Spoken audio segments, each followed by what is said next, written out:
प्रकरण 3. चंपावती ते इंदिराबाई.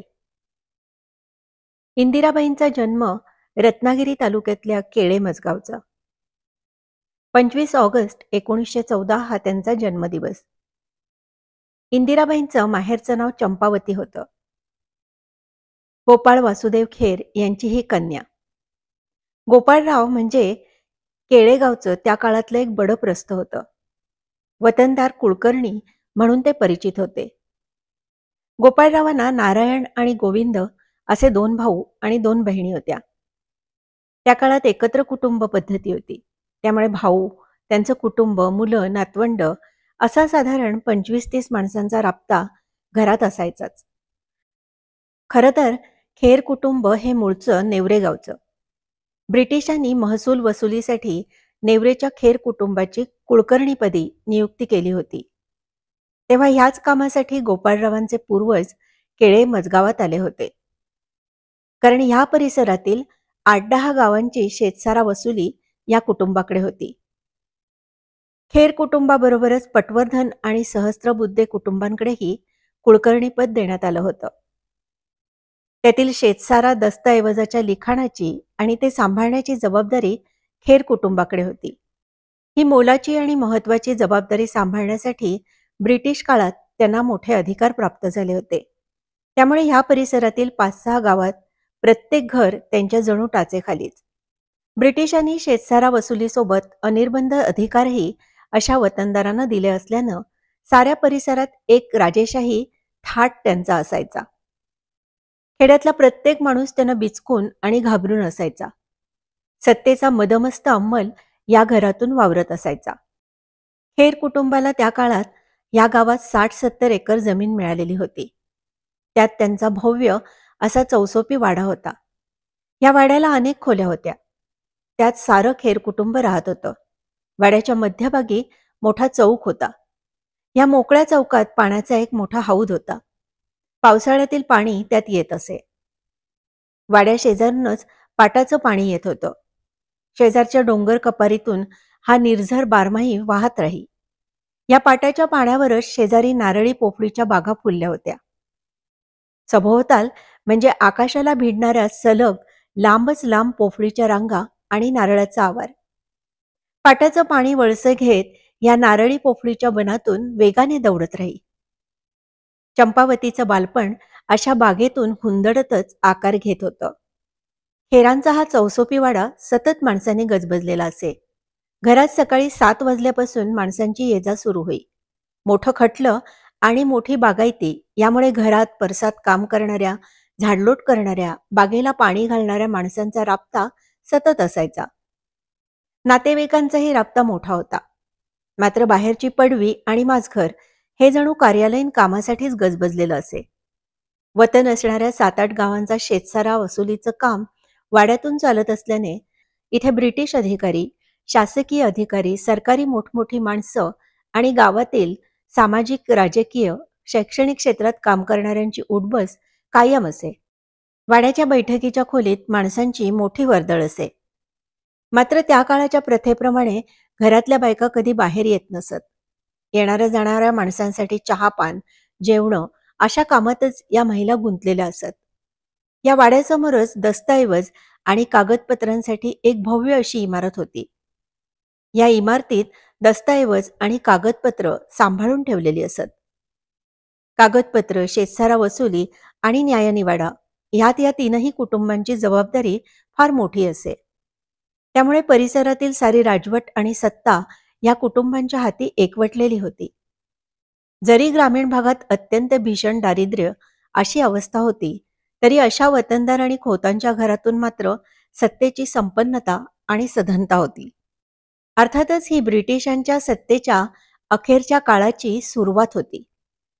ब्रिटिश सत्ताविरोधात देशात असंतोषाचं वातावरण पेटत होतं. लोकमान्य टिळकांच्या स्वराज्य हा माझा जन्मसिद्ध हक्क आहे आणि तो मी मिळवणारच या चेतनादायी घोषणेनं देशातील सारा तरुण वर्ग पेटून उठला होता. ब्रिटिश सत्तेविरोधात जनमत एकत्र येत होतं. सुशिक्षित तरुणांमध्ये जागृतता निर्माण होत होती. त्याच काळात ब्रिटिशांविरोधात पेटून उठण्याची बंडखोरी मनात जागत होती. मात्र ते धाडस सर्वसामान्य माणसांमध्ये नव्हतं. ब्रिटिशांच्या सशस्त्र पोलिसांविरोधात बोलण्याचा निर्धार करणं म्हणजे मृत्यूला आणि भीषण अत्याचारांना आमंत्रण देण्यासारखं होतं. त्यामुळे ब्रिटिशांच्या विरोधात बोलण्याचं कोणाचंच धाडस नव्हतं. लोकमान्य टिळकांनी प्रथम जनतेला आपण सत्तांध ब्रिटिशांनाही ठणकावू शकतो असा विश्वास त्यांच्या स्वराज्याच्या हाकेने दिला होता. याच काळात दक्षिण आफ्रिकेहून मोहनदास करमचंद गांधी यांचं भारतात आगमन होत होतं. ज्यांच्या डोक्यावर सूर्य मावळत नाही अशा ब्रिटिश सरकारला सत्याग्रह आणि असहकाराच्या माध्यमातून दक्षिण आफ्रिकेत एका परक्या देशात जेरी सांडणारे गांधीजी येत असल्यामुळे एक विलक्षण नवचैतन्याची पहाट या देशात उगवत होती. असा तो काळ होता. साहजिकच त्याचे पडसाद खेड्यातील पारंपरिक खोतीवर उमटू लागले होते.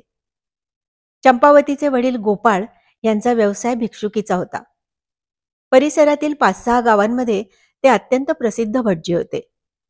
त्या काळात भटजींचं प्रस्थ फारच मोठं होतं. प्रत्येक कुटुंबातील गृहप्रवेश, देवपूजा, लग्न, मुंज, सत्यनारायण ते अगदी दशक्रिया या प्रत्येक कार्यासाठी भटजींशिवाय पान पुढे सरकत नसे. त्यामुळेच गोपाळांची दिनचर्या अत्यंत धावपळीची असे. घरातील वातावरण धार्मिक आणि कडक शिस्तीचं होतं. घरातली प्रत्येक गोष्ट ही मुहूर्त आणि सोहळ्याचं कडक पालन करणारी असायची. गोपाळांचा दिवस भल्या पहाटे सुरू होत असे. अभ्यंग स्नान, त्यानंतर आचमन, देवपूजा, अगदी सूर्योदयाला गोपाळांची पूजा आटपलेली असे. त्यानंतर त्यांना अनेक घरांमध्ये विविध धार्मिक कार्याला जावं लागायचं. अगदी पूर्ण दिवस त्यांचा या पूजा आणि धार्मिक कामात गुंतलेला असे. पूजापाठ आणि विविध धार्मिक कार्यातून येताना त्यांची पांढरी स्वच्छ झोळी सायंकाळपर्यंत पूर्ण भरायची. रोज किमान 5-10 किलोमीटरची पायपीट होत असल्याने सायंकाळी ते पूर्ण थकून जात. मात्र त्यांच्या चेहऱ्यावरील उत्साह अगदी सकाळप्रमाणेच टवटवीत असे. जसजशी दुपार होत जाई आणि त्यांची पूजा आणि विविध धार्मिक विधींची कार्य आटपत जात तशी त्यांची झोळी अधिक जड होत असे. घरी येताना ती झोळी म्हणजे एक मोठं पोतं झालेलं असायचं. दिवस मावळायच्या वेळेला गोपाळ भट घरी येत. त्यांच्या घरी येण्याची सगळेच जण आतुरतेने वाट पाहत असत. घरी आल्यावर बाहेरच्या उंबरठ्याजवळ घंगाळातून पाणी पायावर घेऊन पाय स्वच्छ धुवूनच घरात प्रवेश करण्याची प्रथा होती. गोपाळ भट घरी आले की त्यांची ओतप्रत भरलेली झोळी ही घरातील छोट्यांचं मोठं आकर्षण असे. झोळीतील एक एक वस्तू भटजीबुवा बाहेर काढत. त्यातले पैसे बाजूला करत. दिवसभराचे किती आणे झाले याचा हिशोब होई. सुपारी, नारळ, तांदूळ आदी चीजवस्तू एका बाजूला केल्या जात. मात्र त्यातील बदाम, काजू, जर्दाळू, बेदाणे, खारीक आदी सुकामेवा ह्याचं आकर्षण छोट्यांना प्रचंड असे. छोटे कंपनी सुकामेवा आणि फळांवर तुटून पडत. मुलांना हा खास खाऊ देण्यात गोपाळ भटांनाही मोठं समाधान लाभत असे. येणारा शिधा, तांदूळ, धान्य ह्यात आणि दक्षिणेतून मिळणारा पैसा यातून उत्पन्न चांगलं असे. एखादा धनाढ्य व्यापारी नोकरदार अथवा मुंबईकर असल्यास तर फारच चंगळ असायची. काही वेळा मोठा यज्ञ, देवकार्य असायचं. त्यासाठी जिल्ह्यातील, जिल्ह्याबाहेरीलही अनेक भटजींना बोलावलं जात असे. यावेळी गोपाळ भटजींनाही अशी निमंत्रणं असत. ही निमंत्रणं म्हणजे एक मोठी संधीच असायची. दक्षिणा मोठी असायची, शिधाही मोठा असायचा. आण्याची जागा रुपया घ्यायचा. त्यामुळे वर्षातून 1-2 वेळा येणारी ही संधी अगदी दिवाळी दसराच असायचा. अशा सुखवस्तू वातावरणात चंपावती लहानाची मोठी होत होती. लहानपणी अत्यंत खेळकर आणि तितकीच मस्तीखोर असणारी चंपावती लगोरी, कपरी, सापशिडी या खेळात प्रवीण होती. आपल्या आईबरोबर ती स्वयंपाकघरातील सगळ्या कामांमध्ये लुडबुड करत राही. संध्याकाळी गोपाळ भट आले की त्यांच्या मागे मागे करत राही. चंपावती पाहता पाहता 8 वर्षांची झाली. गोपाळ भटांच्या पूजेची तयारी, त्यासाठी फुलं गोळा करणं, गंधचंदन उगाळून ठेवणं याचीही ती तयारी करत असे. आई तिला नदीवर कपडे धुण्यासाठीही नेत असे. या नदीच्या किनाऱ्यावरच खेर कुटुंबाचं रामेश्वराचं भव्य मंदिर होतं. या मंदिरातील पूजा आणि किमान दिवसातून 1 वेळेला रामेश्वराचं दर्शन हा खेर कुटुंबियाचा नित्यक्रम होता. मंदिरातील पूजेच्या तयारीतही गोपाळरावांना चंपाची मदत होत असे. सण अथवा काही महत्वाच्या शुभकार्याला हे देऊळ फुलापंट्यांनी सजवलं जाई. त्यातही चंपावतीचा सहभाग फार मोठा असायचा. या मंदिराचीही एक कथा आहे. ती चंपाचे चुलत भाऊ माधव गोविंद खरे यांनी सांगितली. खेर कुटुंब हे मूळचं धार्मिक. देवाधर्माचं सगळं काही अत्यंत शिस्तीत आणि धर्मातील नियमाप्रमाणे व्हायला हवं यावर त्यांचा कटाक्ष असे. त्यामुळे धर्माच्या क्षेत्रात त्यांची एक स्वतंत्र ओळख होती, मानाचं स्थान होतं. म्हणूनच केळे मजगावला आल्यानंतर इतरांबरोबर सार्वजनिक देवळात जाणं त्यांना अपमानास्पद वाटत असे. त्यातूनच गोपाळरावांच्या पूर्वजांनी आपलं असं स्वतंत्र मंदिर उभारण्याचा घाट घातला. पण माधव खरे यांच्या म्हणण्यानुसार या नव्या मंदिराला पटवर्धनांचा विरोध होता. कारण खेरांचं स्वतंत्र मंदिर उभं राहिलं तर आपलं महत्व कमी होईल आणि आपल्या मंदिरात कोणी येणार नाही असा काहीसा त्यांचा समज होता.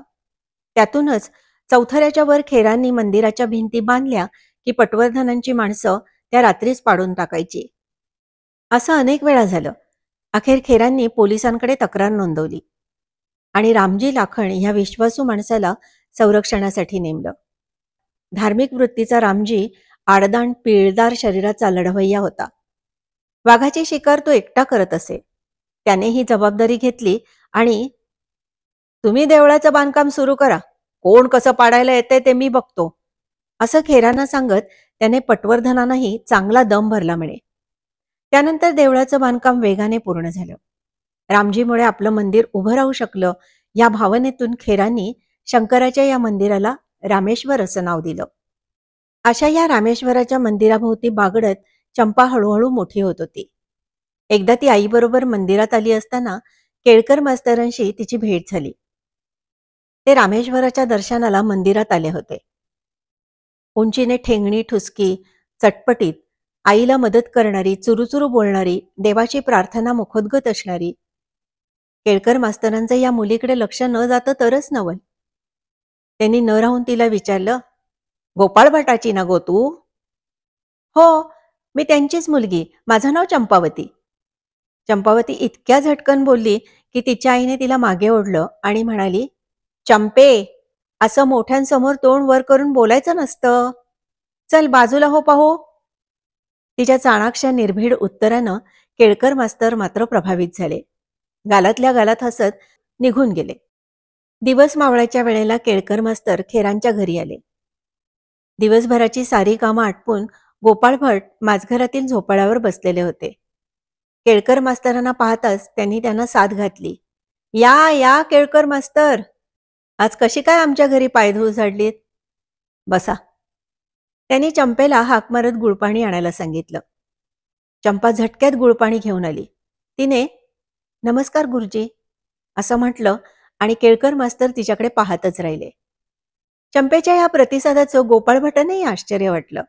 त्यांनी तिला थोडंसं रागातच विचारलं, तू गे कशी काय गुरुजींना ओळखतेस? या संवादाने आपलं काम अधिकच सोपं झाल्याची जाणीव केळकर मास्तरांना झाली.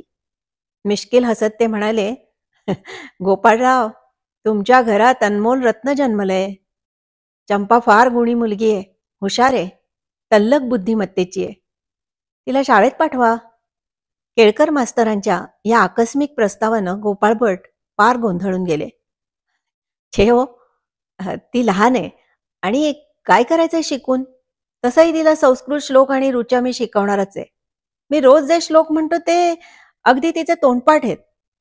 आता आता ते शाळेत जाऊन आणखी काय शिकायचंय? शेवटी मुलींची जात. आणखीन 2 वर्षांनी तिचं लग्न करू, तेव्हा कशाला शिक्षणाचा व्याप? आणि तुमची ती शाळा तिकडं नदीच्या पलीकडे, पावसा पाण्यातून जाणार कशी ती तिकडं?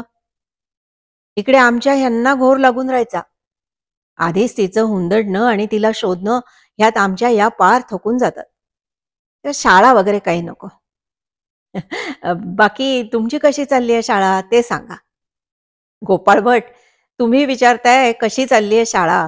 आता जर ह्या पंचक्रोशीतील खेर कुलकर्णी यांचीच मानसिकता त्यांच्या मुलीला शाळेत पाठवायची नसेल तर त्या कुणबी मराठा समाजाची मुलं तरी कशी काय येणार हो शाळेत? तुमच्यासारख्या प्रतिष्ठानी मुलींना शाळेत पाठवलं पाहिजे. आधुनिक जगाचं ज्ञान दिलं पाहिजे. आणि तुम्हाला सांगतो, तुमची चंपा म्हणजे लाखात एक आहे. बुद्धिमान आहे. तुमच्या घराण्याचं नाव उज्ज्वल करेल. डॉक्टर आनंदीबाई जोशींचं ऐकता ना? हिम्मतवान नवरा. त्याने बायकोला शिकवलं आणि त्या आनंदीबाई अमेरिकेला जाऊन डॉक्टर झाल्या.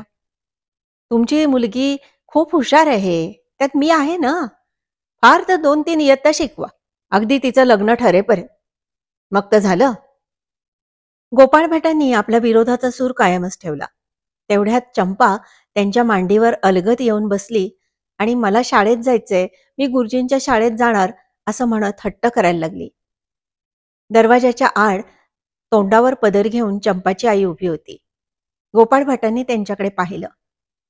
त्या डोळ्यांमध्ये जाऊ दे ना गुरुजी म्हणतात तर, हा भाव त्यांना जाणवला आणि त्यांनी केळकर मास्तरना सांगितलं, पहा, तुमच्यावर सोपवतो, पण फक्त 2च इयत्ता, त्यानंतर नाही. आणि एक उंच गिरकी घेत चंपा आकाशीचा चंद्र गवसल्यागत ओरडतच निघाली, मी शाळेत जाणार, मी शाळेत जाणार. 7 जूनला शाळा सुरू झाली आणि चंपावती शाळेत जाऊ लागली. पावसाळ्याच्या दिवसात चिखल मातीतून तिला शाळेत जावं लागे. त्यातही खेरांचं घर हे मजगावच्या शितपवाडीत होतं. मध्ये नदी होती आणि नदीच्या पलीकडे शीळ गावात 4थी पर्यंतची शाळा होती. शाळेतल्या पहिल्या दिवशी चंपावतीला जाणवलं, हे जग आपल्या रोजच्या जगापेक्षा खूपच वेगळंय. कधी घराच्या उंबरठ्या बाहेरचं जग तिने पाहिलं नव्हतं. घरात तशी वाचनाची आवडही कोणाला नसल्याने पुस्तकं आणि अक्षर ओळखही नव्हती. केळकर गुरुजींचा प्रेमळ स्वभाव आणि त्यांची तिला शिकवण्यासाठीची धडपड यातून चंपावतीची ओळख अक्षरांबरोबर होऊ लागली. तिला बडबड गीतं, गाणी, कविता खूप आवडत आणि तिच्या त्या पाठही लगेच होत. 2री आणि 3रीत तर ती गोष्टीही छान रंगवून सांगू लागली. केळकर मास्तर तिच्या प्रगतीवर फारच खुश होते. आपल्या शाळेतील प्रत्येक विद्यार्थी शिकला पाहिजे, त्याने शाळेचं आणि गावाचं नाव मोठं केलं पाहिजे, यासाठी त्यांची फार धडपड असे. चंपावती 3रीत असतानाच वयाच्या 12व्या वर्षीच तिच्या लग्नाची चर्चा घरात सुरू झाली. चंपालाही ते जाणवत असे. ह्यातच एक दिवस लांबचे मामा मामी आले होते. ते चंपाला अधिक चांगल्या शाळेत शिकण्यासाठी स्वतः बरोबर घेऊन गेले. त्यावेळी चंपावतीची 3री पूर्ण झाली होती. मामांनी चंपावतीला 4थी इयत्तेत प्रवेश घेतला. लिहिता आणि वाचता येऊ लागल्याने तिची शिक्षणाची गोडी अधिक वाढली होती. 13-14 वय म्हणजे मुलगी उजवली पाहिजेच असा त्या काळात प्रघात होता. मुलीचं लग्न 15वं वर्ष लागण्यापूर्वीच झालं पाहिजे, मुलगा कसा का असेना. मुलगी आता वडिलांच्या घरात राहू शकत नाही. ह्या अत्यंत जटिल पारंपरिकतेची अंमलबजावणी फार काटेकोरपणे आणि निष्ठुरपणे केली जाई. त्यात चंपावती शाळेत जात होती, शिक्षण घेत होती, म्हणजे 4 शिंग वाढण्याची शक्यता अधिक. अक्कल जास्त वाढली आणि सासरच्या घरी नाव बदनाम झालं तर ही घराण्याला मोठी धास्ती वाटत असे.